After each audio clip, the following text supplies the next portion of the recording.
Watch this.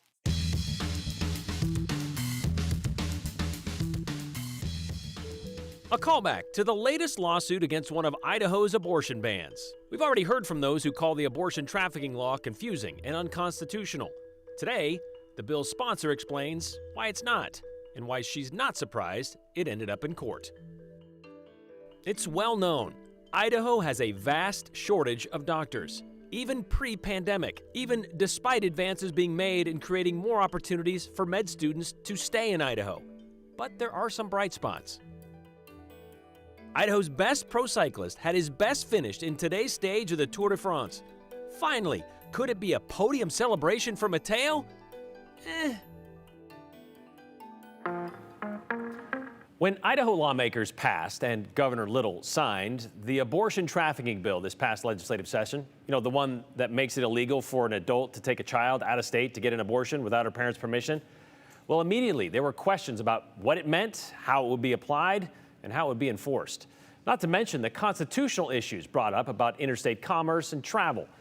We heard some of those concerns this week when we spoke with one of the people who filed a lawsuit against the law. But the bill's sponsor, Republican Representative Barbara Ehart, today told Joe Paris those concerns about confusion and how that can be kind of frustrating for some groups in Idaho, well, that was intentional. A major court battle is set for Idaho's new abortion trafficking law. I don't think I was surprised. Bill sponsor, Representative Barbara Ehart, saw the suit coming.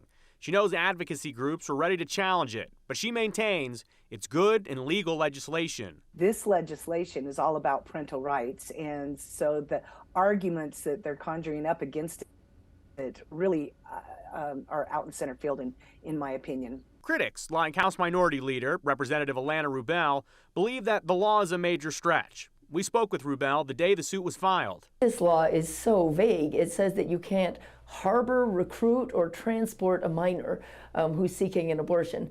Well, I have no idea what recruiting or harboring means. I think it's a cop-out because pretty much what's being said here is that you cannot take a child and take them across the border without the parents' permission. One of the things I've been saying in some of my other interviews, I'm reminding people that in any other circumstance, we would call this kidnapping. And I don't know what makes people think that they would have the right to take that child someplace else unbeknownst to the parents. It just simply does not make sense to me. Critics of the new law believe it goes too far in the sense that it criminalizes free travel across Idaho. That is such a stretch. That is in my opinion, I don't know what else to say except that's a silly argument. It doesn't criminalize travel. It criminalizes the taking of a child without parental permission. That's what it does. So, I mean, it's as simple as that. And they're stretching to try to confuse and conflate the issue. No, the issue is simple. Don't take a child without a parent's permission. Ehart says, to be very clear, the law fully allows a family to make the decision to leave Idaho for an abortion, giving several options that just need to involve parental permission. That's not what this bill is about. It is all about parental rights. It also doesn't prevent the parents from ceding their authority, say to a grandparent or an aunt or uncle or someone, to take that child and ceding that authority to allow them to go get the abortion. That can all be done. Those questioning the law touch on hypothetical situations, like if a minor was sent in an Uber from Boise to Oregon to seek an abortion. Would the Uber driver be on the hook for a 2 to 5 year prison sentence? The Uber driver has no idea. He's not the one that's going to be held responsible. It's those who arranged to send the Uber driver. I mean, let's be honest. Those who are behind the crime are the ones that will be responsible. And if there's any question about that, I guarantee you we'll fix it next year. In my mind, there's no question. The Uber driver is not responsible, but those who arranged for it would be. Ehart says she knows the new law is frustrating to the operations of the groups who filed the lawsuit.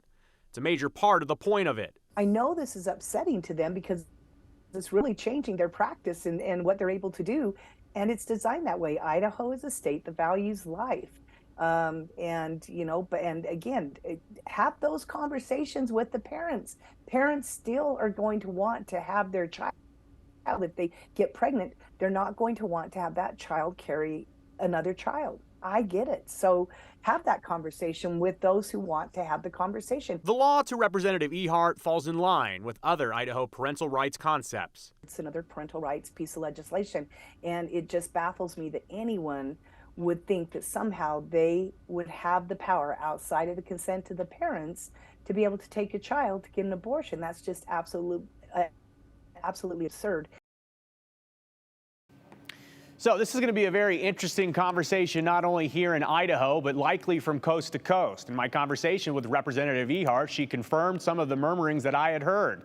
Yes, there are other states that are watching Idaho to see if this law, the abortion trafficking law, holds up to a legal test. Because, Brian, to be frank, there are other states that say if Idaho is able to do this and it looks like it's on the up and up, or if they have to change the law some way, there are other states that would probably have the exact same law put on their books as well. So there's a lot of interest on Idaho, as there seems to be over the last several years. Ideas, concepts seem to be tested out here. They go through a legal challenge. At this point, though, we don't know what the end result will be. Idaho is the first state to pass such a law. This isn't the first time that Idaho would be a litmus test. Barbara Ehart, Representative Ehart, was on the sponsorship side of the transgender athlete bill as well. Idaho being the first to pass that, and several other states have since passed it, although that one is still tied up in court. Yeah, and sometimes this takes years. I mean, there's no guarantee that this law is going to have an answer through the courts in the near future. I mean, these are very complicated legal matters that deal with the Constitution, stuff like that. So we'll definitely be following it here. One more case still in court in Idaho. All right, thanks, Joe.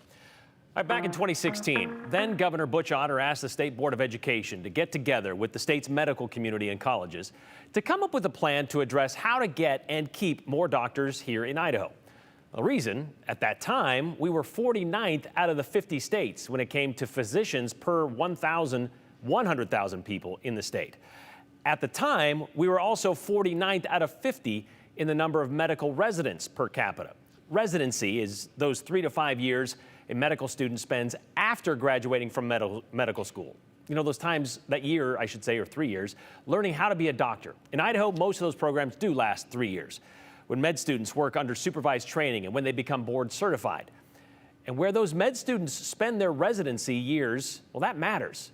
Here's how Dr. Ted Epperly explained it to the Joint Finance and Appropriations Committee in January of 2018. Now, why this becomes particularly important is that the retention of a physician is enhanced by where they do their residency programs. The data is really clear on this, that 50 to 75% of graduating resident physicians will stay within 50 to 100 miles of where they train. Dr. Epperly knows what he's talking about as the president and CEO of the Family Medicine Residency of Idaho, a federally qualified teaching health center here in Boise, which also focuses on rural training across the state, which is why he was put on this medical education committee in the first place and tasked with coming up with a plan to increase Idaho's physician ratio. Back in 2018, during that presentation to JFAC, Dr. Epperly threw out several stats and what the committee hoped to do to improve them.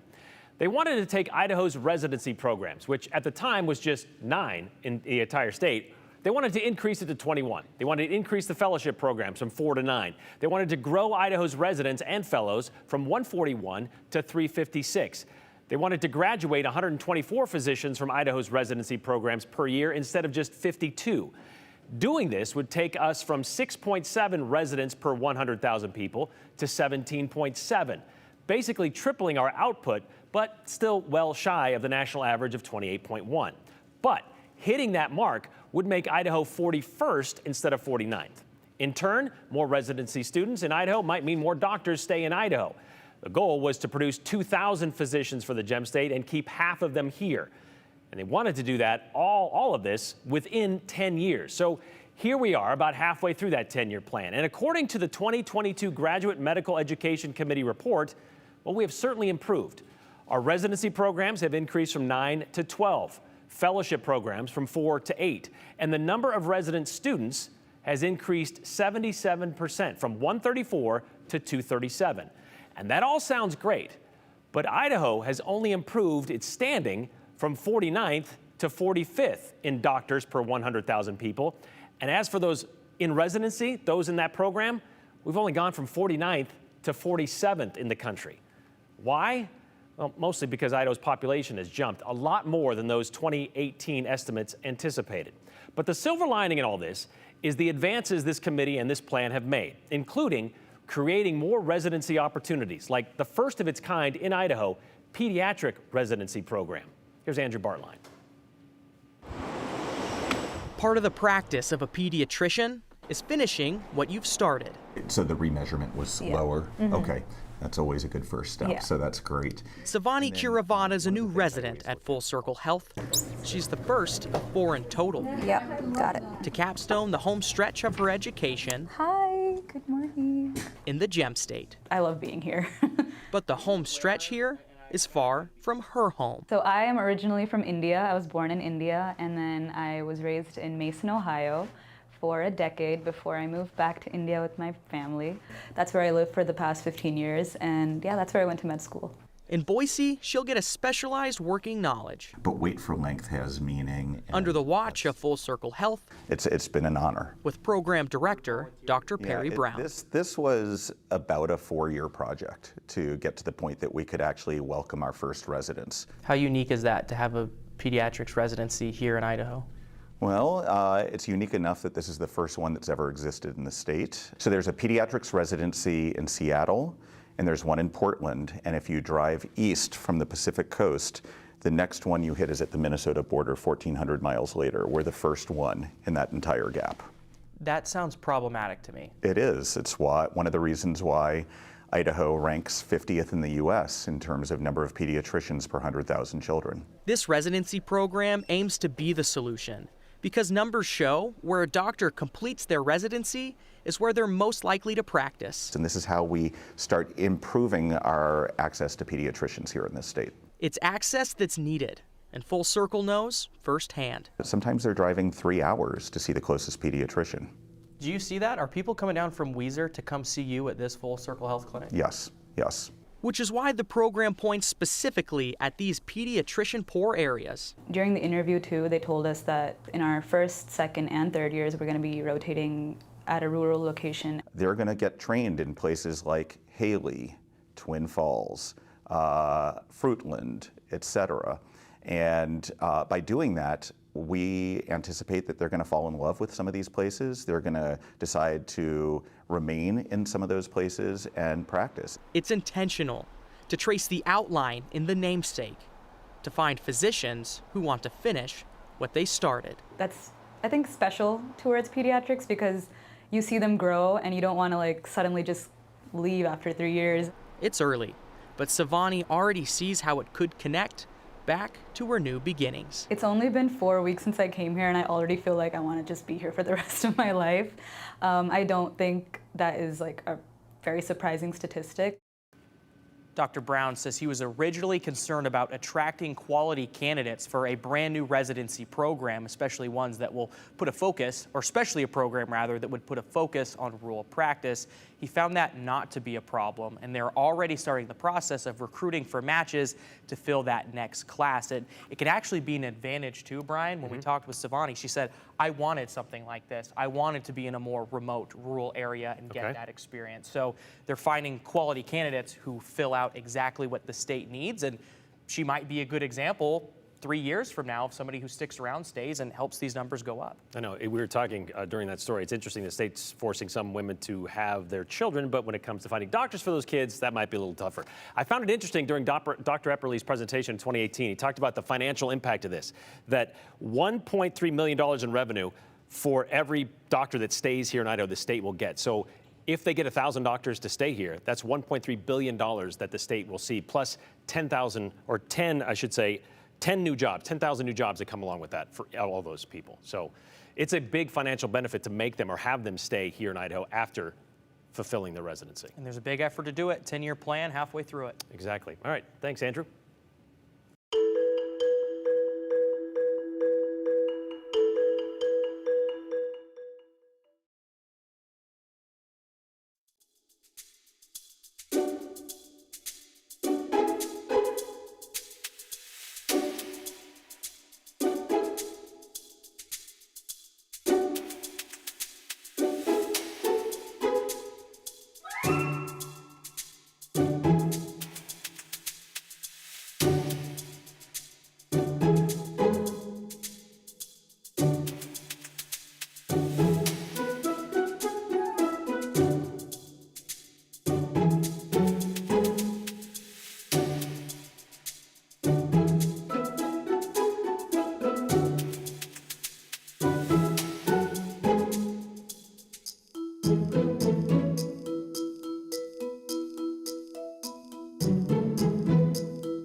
4 days after finishing fourth for the third time in 2 career races of the Tour de France, by the way, Boise's Matteo Jorgensen, who refers to fourth as the worst, well, found himself again in a battle to avoid that dubious distinction as stage 12 came to a close today. Good news, fourth place, now no longer Matteo's best finish in cycling's premier race. Jorgensen has gone again now. After several attacks throughout the 169-kilometer stage, Matteo made his final move with about 3 to go. Finally, he's got some daylight between himself and Guillaume Martin, so now is the moment for Matteo Jorgensen. I don't think he can catch Izaguirre, but he can definitely get on the podium for the stage. And that he certainly deserves to do for the second Tour de France here. He is riding better and better and better. And this time, the prediction of a podium wouldn't bring complete disappointment. Matteo Jorgensen, Mathieu Bergerdo trying to do damage control and get the minor placings on the stage, but Matteo, wow. Those strong legs of Jorgensen pumping like pistons now. Ah, yes, a little Phil Liggett love. But putting the audible adoration of the American aside, the chase is on, the American on the right, Jorgensen, followed by the Frenchman, Bergerdo. Matteo trying to hold off the chase. With the leader more than a minute ahead. The second win for Cofidis and the second win in the history of the Tour for Jean Izaguirre. In order to avoid another fourth-place finish. What about the race for second place? It's going to be tough. He had to get defensive. He almost hit the back wheel of Jorgensen then. Down the stretch. The race for second is on. Then in those final seconds. Bergerdo breaks on the right of our picture. Jorgensen, who has ridden so well today. This is going to be a great finish for either of them. So Bergerdo takes it ahead of Jorgensen. Oh, man. Beaten by the width of a wheel. But third still means the first time on the Tour de France podium, right? Excellent climbing, super descending. Wins a stage for the second time in his Tour de France career. No, apparently not anymore. Izaguirre at the top. The win by close to a minute. Matteo Jorgensen, best finish ever for the Boise native, finishing in third. Best finish ever. But apparently, what they call a podium finish doesn't actually mean somebody gets to get on the podium, because only the first place finisher gets to step up there, by the way. That happened to be a cyclist from the Basque Country, Ion Izaguirre. Matteo has 9 more stages to go, 9 more chances to get that top spot to assure himself of some pictures from the podium. All right, another day, another obscure holiday with origins that are, well, almost difficult to trace, but I think somebody's kind of found where this came from. National French Fry Day, not necessarily the holiday, but the item itself that we're celebrating. Despite the name, National Geographic says the French fry might not actually be French, just French adjacent. Most historians make the case fries were born of frozen rivers in Belgium. When villagers in the 1600s could no longer catch fish to fry, they resorted to potatoes. A delicacy apparently discovered by American soldiers during World War I, and because they speak French in Belgium, voila, the French fry was born. And as you'd imagine, fries people ate back then were a whole lot different than what we eat today. And it has taken a lot of science to get them as delicious as they are. The best French fries come from fresh potatoes. Back in 1995, our John Miller talked to the University of Idaho, a student there who was studying new research techniques in hopes of becoming Idaho's very first, well, potato doctor. Just what does it mean to be a potato doctor? Even Margot Haynes doesn't exactly know. There's never been one before her, but that doesn't mean there isn't a need. I've got a couple of potatoes right here. She's also got a scholarship and some ideas about how to make Idaho spuds better, keep them fresher longer, and do it naturally. That's important because consumers are increasingly aware of all the chemicals, as they like to call them, in their environment. They don't like to take in pesticides and insecticides. And because most people prefer plain old sour cream to chlorinated hydrocarbons, Haynes believes the better way to keep a potato fresh may be through genetics. Like any doctor, the spud doctor studies samples and, in this case, is trying to find ways of blocking proteins which cause potatoes to sprout. Yes, it's complicated research, but there's a simple reason. Because once they start sprouting, they soften and they don't look as good, they don't taste as good, they don't cook as well. And what's good for potatoes in Idaho is good for potatoes everywhere. Really, the potato is actually a major staple in the world as far as a food product. So any research that's done in Idaho could have ramifications as far as feeding hungry people around the world. So it's worthwhile. The Potato Doctor, studying to make spuds taste naturally better, which will make spud lovers feel better. And after all, that's what being a doctor is all about. John Miller, Idaho at 5. Idaho at 5, now the 208. Potato science has certainly changed since 1995, but the University of Idaho still remains one of the top potato research programs in the country. In fact, they released a study in 2004 of potato storage in Kimberly, Idaho. You know, how to keep those eyes from popping out of the potatoes? Well, they experimented with everything from like mint oils, clove oils, even hydrogen peroxide. All were better at stopping sprouts than a tuber untreated, but none were as good as the chemical option, unfortunately. The best deterrent to potatoes deteriorating during storage? That'd be temperature. Not frozen, but the colder, the better. Basically the opposite with fries, where it is the hotter, the better.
Well, if you happen to be downtown yesterday, right around this time of day, you probably saw a pretty sweet party happening on the Boise Center Grove Plaza, Alive After 5, and it was filled with familiar faces from the past and present of KTVB, celebrating 70 years at Idaho's very first television station.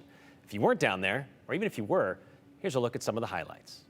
We are live out here at the Boise Center celebrating Alive After 5 and KTVB's 70th anniversary 70 years ago today. How are you? It is so good to see you. Channel 7 has been in this community for 70 years. Could not be happier to celebrate 70 years with everybody watching today. Thank you so much. Oh my God, that's amazing. We just want to say thank you for everything you do for us, and we will continue to do what we do for you. I was new to Boise, so I flipped to the dials. I came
Final closing moments of the show. Lindsay believes I said that the state is forcing women to be promiscuous and have children.